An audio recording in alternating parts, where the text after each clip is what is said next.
Hi అండి, welcome to puja family. ఈరోజు video ఏంటంటే పిల్లలకి బుక్స్ ఇచ్చారు కదండి కొత్తవి. అన్ని స్కూల్కి ఇచ్చారో లేదో తెలియదు కానీ గవర్నమెంట్ స్కూల్కి అయితే ఇచ్చేసారండి బుక్స్, కొత్త బుక్స్ ఇచ్చారు. ఆ బుక్స్కి అట్లా ఎలా వేసుకోవాలో మనం చూద్దామా. అంటే చాలామందికి తెలుసు, ఇది ఈ వీడియో అయితే తెలియకపోయిన వాళ్ళ గురించి మాత్రమే. నేనైతే ఈసారి ప్రతిసారి ఆరెంజ్ అట్లు ఇలాంటివి తీసుకునేదాన్ని. ఈసారి వైట్ అట్లు తీసుకున్నానండి, కవర్ అట్లు.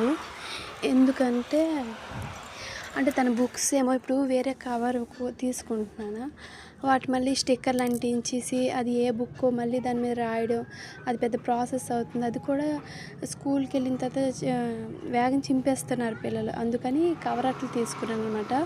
వాటర్ పడినా తడదు, దాంతోపాటు ఆ బుక్ అనేది ఏ బుక్ అనేది క్లియర్గా కనిపిస్తుందని ఇలాగ కవర్ అట్లు తీసుకున్నాను ఈ సంవత్సరం. అయితే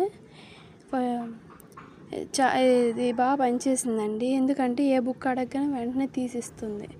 అందుకని ఈ కవర్ అట్లు యూజ్ చేసుకున్నాను. వీలుంటే ప్రతి సంవత్సరం కూడా ఇలాగే ట్రై చేయడానికి చూస్తాను. మీరు ఒకసారి ట్రై చేయండి, చాలా బాగుంటుంది. పిల్లలకంటే ఎక్స్ట్రా ఖర్చు కూడా మనకు ఉండదన్నమాట. ఈ స్టిక్కర్లు తీసుకోవాలి, దాని మీద పేర్లు రాసినా వాళ్ళు చింపేస్తారు. అందుకనేసి ఇది తీసుకుంటే డైరెక్ట్ వాటి పేపర్ అనేది మనకి క్లియర్గా కనిపిస్తుంది. మెయిన్ టెక్స్ట్ బుక్ ఏ సబ్జెక్ట్ అనేసి అది బాగుంటుందండి, ఒకసారి ట్రై చేయండి. అయితే మెయిన్ మ్యాటర్లోకి వచ్చేద్దాం. ఫస్ట్ ఏమంటే అట్లను కొత్త బుక్ తీసుకున్నాం కదండి, దానికి సైజు తగ్గట్టు మనం కొలిసేసి ఫస్ట్ ఆ కవర్ని కట్ చేసుకోవాలి.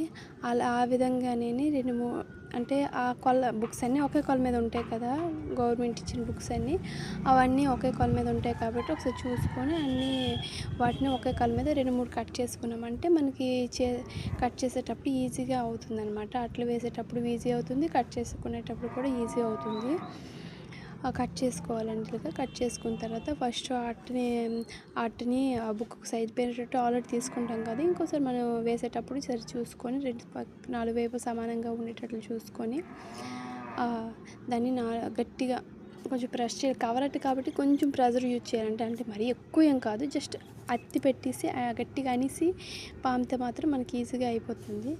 4 వైపులో బాగా చేసుకొని 4 వైపులు గట్టిగా ఒత్తి దాని తర్వాత చూసుకునేటట్లు 4 వైపులు ఒకే విధంగా కట్ చేసిన తర్వాత గట్టిగా పిన్నులు పెట్టేస్తే అయిపోతుందండి. పెద్ద ప్రాసెస్ ఏం కాదు. చూడండి ఎంత ఈజీగా ఉంది, చాలా బాగుంది కూడా. ఓకే అండి, బాయ్.